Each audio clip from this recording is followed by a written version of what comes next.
कि हमारे जो बच्चे, हमारे जो भाई इलाहाबाद पढ़ रहे हैं, उनकी नीयत पे इन लोग कोई ये नहीं देख पा रहे हैं कि इनकी दशा क्या है। कोई फांसी लगा के मर रहा है तो कोई आत्महत्या कर रहा है। जैसे युवा बेरोजगार है, अपने विचारधाराओं को इस मतलब मीडिया के प्लेटफॉर्म पे अपने विचारधारा काम तो हो रहा है, ठीक है, लेकिन पहले जो होता था वो इस वक्त अभी नहीं हो रहा है ज्यादा। क्या पहले होता था? अरे पहले समस्या होती थी जिसे वो पूरा काम नहीं हो पा रहा है अब जैसे।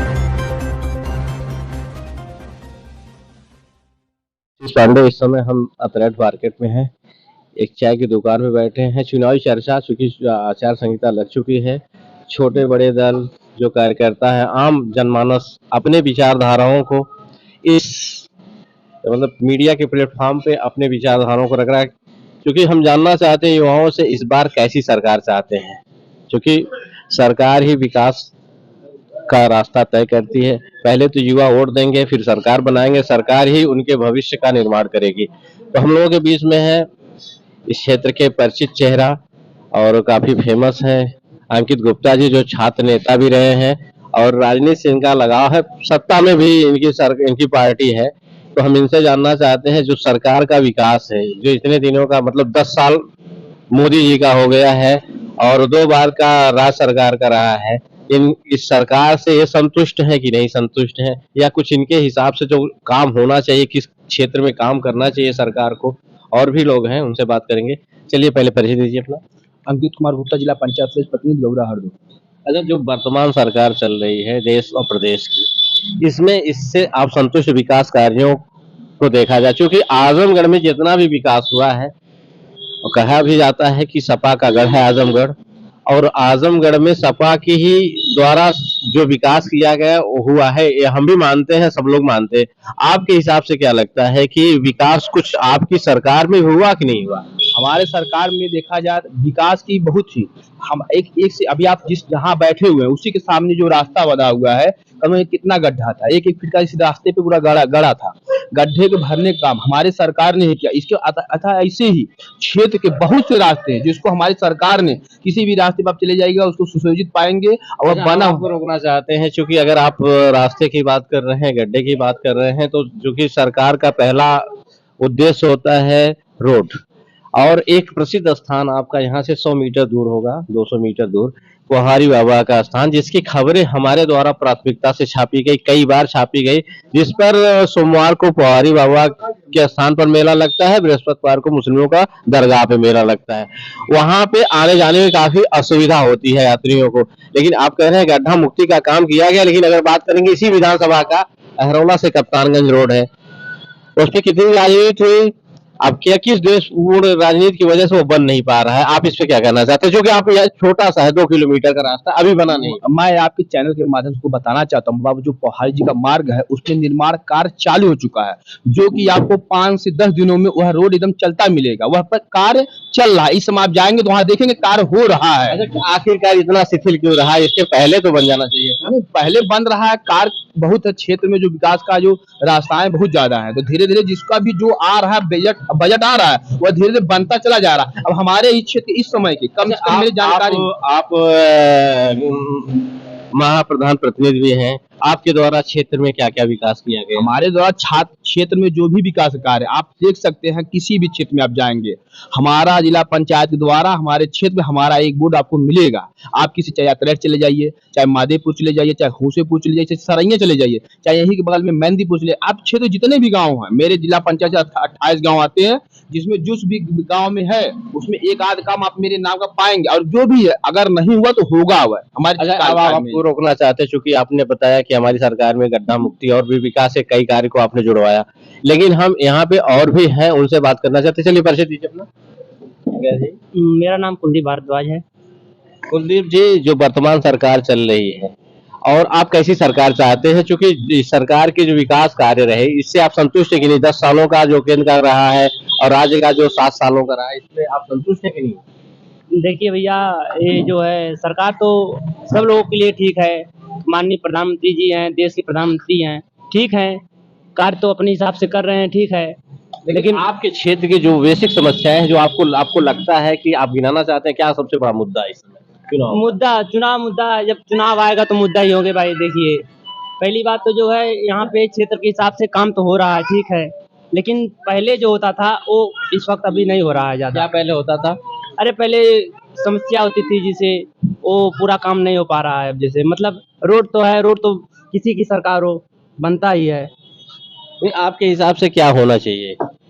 हमारे हिसाब से पहली बात तो सबसे ज्यादा जो पैसा रुका है गन्ना पैसा, गन्ना का, किसान का, वो मिलना चाहिए, वो सहारा का, ये क्या सब। गन्ना का मूल्य कुछ बढ़ा है सरकार ने? गन्ना के बारे में क्या जानते हैं? गन्ना की खेती करते लेकिन नहीं, खेती तो नहीं करते भैया। तो फिर आप बता रहे हैं गन्ना की, ये तो जैसे जो बगल में बता रहे हैं उनके हिसाब से बताए हम। जो आपके हिसाब से क्या लगता है क्या चलना चाहिए? देखिए जो जो युवाओं को, किसानों को और सबको जो जो समस्या है वह हिसाब से, आपके हिसाब से क्या समस्या क्षेत्र में है? हमारे हिसाब से तो हमारी सरकार जो है वो समस्या धीरे धीरे सब पूर्ण कर चुकी है। तो आप इस सरकार से संतुष्ट हैं? पूरी ठीक ही नहीं, आप इस ठीक ही है, सरकार से ठीक है। संतुष्ट हैं? क्या बीजेपी कोट करेंगे? चाहे जैसे आप सरकार से अगर संतुष्ट है तो बीजेपी कोट करेंगे ही। समय तो बताएगा भैया, हमें बताएगा नहीं, हाँ, आप समय बताएगा। अच्छा, कैसी सरकार चाहते हैं आप? हम वो सरकार चाहते हैं जो धर्म को छोड़ के युवाओं को, बेरोजगार को, धर्म जात से ऊपर उठ सुनिए, करके जो लोगों का कल्याण करे वही चाहते हैं, जी युवाओं हाँ, को रोजगार दे। जी। चलिए हम लोग, रोजगार सबसे बड़ा रोजगार। सबसे बड़ा मुद्दा रोजगार है। चलिए हमारे बीच है, आप अपना परिचय दीजिए। चलिए। सर मैं कृष्णकांत वर्मा, मंडी अध्यक्ष अध्यक्ष बुरहानपुर। अच्छा, मंडी अध्यक्ष आप हैं। अच्छा, इस सरकार से कोई शिकवा शिकायत जो वर्तमान सरकार चल रही है और इस समय चुनाव आ चुका है, अब तो सारे लोग मत बना चुके हैं, जो कोर कसर होगी इसी चुनाव में वो मतलब कि सरकार को बदलने की प्रयास करेंगे, जिसको अच्छा नहीं, जिसके हिसाब से कार्य नहीं। आपके हिसाब से क्या लग रहा है? सर कार्य युवाओं को लेकर किया जाता है, युवाओं की पढ़ाई और अथवा लेके आप आरओ की परीक्षा और पुलिस भर्ती को लेकर देखें, जो पेपर आउट आउट नहीं, ये सरकार की मंशा थी पेपर ना कराने की, नवयुवकों को केवल बगलाने की, जो कि हमारे जो बच्चे, हमारे जो भाई इलाहाबाद पढ़ रहे हैं, उनकी नीयत में इन लोगों को कोई ये नहीं देख पा रहे हैं कि इनकी दशा क्या है। कोई फांसी लगा के मर रहा है तो कोई आत्महत्या कर रहा है। जैसे युवा बेरोजगार है वह आत्महत्या करने को भी वैसे, क्योंकि सरकार बेरोजगारी के मुद्दे पर विफल आपके हिसाब से ही है। नहीं, सरकार तो रोजगार देने के लिए आए दिन चुनाव के समय हमेशा करती रहती है, लेकिन आज तक कोई दिखा सरकार में क्या आपको लगता है रोजगार नहीं मिले? रोजगार मिले, रोजगार दिखा नहीं, रोजगार दिख नहीं रहा। आपके हिसाब से रोजगार जो देगा वही बेहतर सरकार? बिल्कुल बेहतर, क्योंकि बेरोजगारी सबसे बड़ा मुद्दा है, बेरोजगारी पे ही सरकार हमारे देश की बेरोजगारी सबसे बड़ी मुद्दा है। अगर हमारे देश की बेरोजगारी नहीं होगी, वहाँ पे हत्या, लूट लपेट सब कुछ होंगे, चोरी कत्ल फरवा सब कुछ होंगे। मतलब बेरोजगारी अगर खत्म हो जाए तो अपराध पे नियंत्रण किया जा सकता है। नियंत्रण किया जा सकता है, हर परिवार से परिवार क्या इस 2 साल की सरकार, जैसे योगी की सरकार अपराध नियंत्रण सरकार मानी जाती है, बुलडोजर नीति, इसको कहाँ तक आप सच मानते हैं, अच्छा मानते हैं? नहीं, ये नीति माननीय मुख्यमंत्री जी की बहुत अच्छी थी, लेकिन ये नीति खत्म करने से देश आगे नहीं बढ़ाया जा सकता सर। नहीं, आपके हिसाब से क्या होना चाहिए? नहीं, ये तो नीति सरकार की बहुत अच्छी नीति थी, जो सरकार को करनी है, जो सरकार ने किया। नहीं, अपराध नियंत्रण हुआ है आपके हिसाब से? अपराध नियंत्रण हुआ है, अपराध पे नियंत्रण किया गया। तो किस दशा में सरकार फेल है?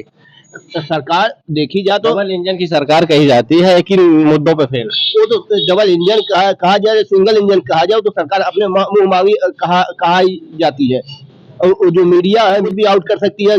डबल इंजन है, सिंगल सरकार है। नहीं, आप जो बोल रहे हैं यहाँ पे मीडिया जो दिखाएगी, जो जो बता रहे हैं जिस चीज को, मीडिया इसमें तोड़ मटोड़ थोड़ी नहीं करेगी।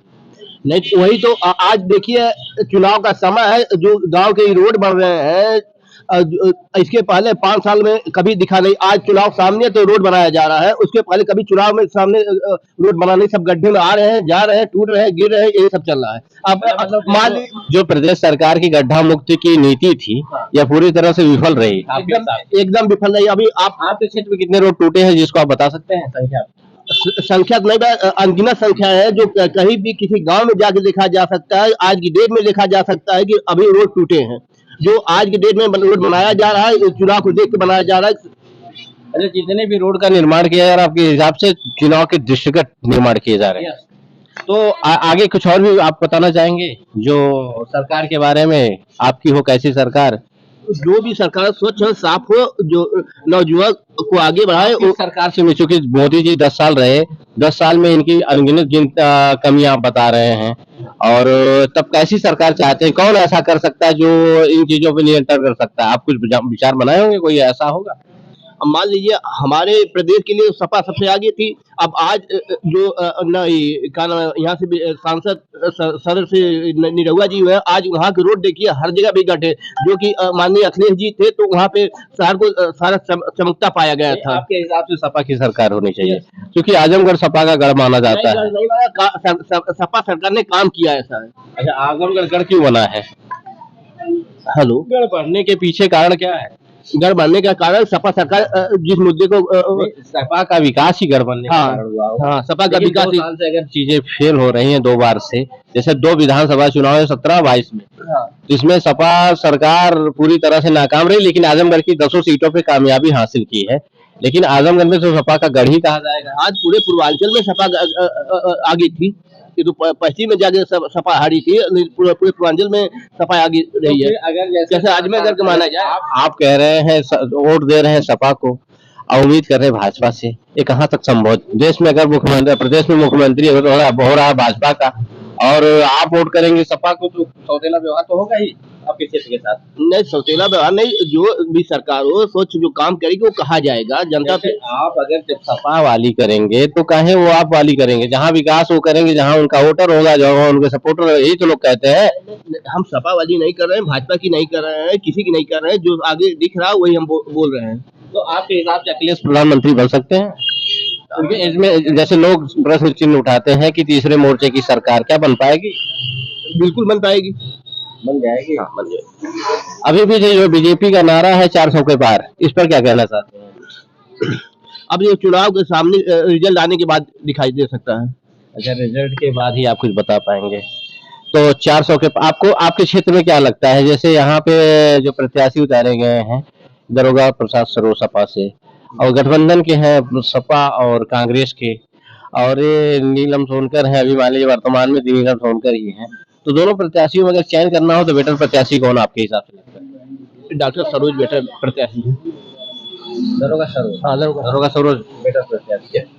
तो दरोगा सरोज 2 बार सांसद रहे हैं, इनके द्वारा विकास कार्य अच्छा रहा, इनके कार्यकाल विकास कार्य अच्छा रहा है। तो एक तरफा जीत है। एक तरफा जीत नहीं है, जीत यहाँ की एक तरफा है। आजमगढ़ सीट पे क्या कहना चाहते हैं? जुड्डू जमाली का जो बीजेपी में शामिल होना, सपा में शामिल होना, तो कहाँ तक सपा को संजीवनी का काम करेगा? सपा की जीत है, इसलिए गुड्डू जमाली सभा पे आए हैं। तो दोनों प्रत्याशी आजमगढ़ से निकाल रहे हैं, ये तो साफ दिख रहा है।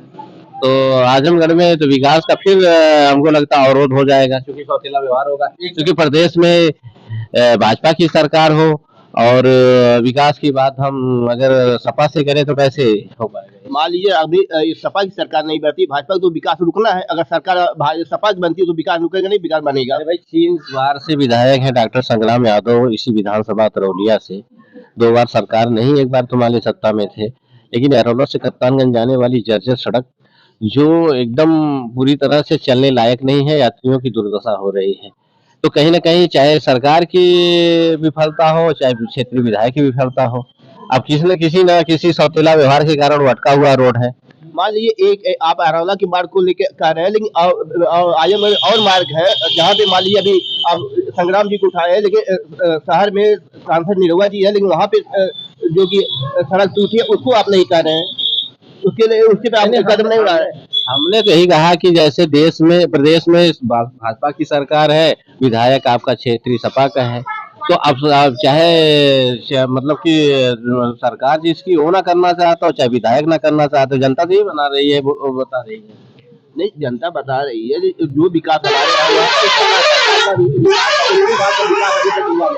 हमारे मौजूद हालत में वहाँ का रोड नहीं बन गया, या संग्राम गलती, या मान लीजिए संग्राम जी की गलती हो या सरकार की गलती हो।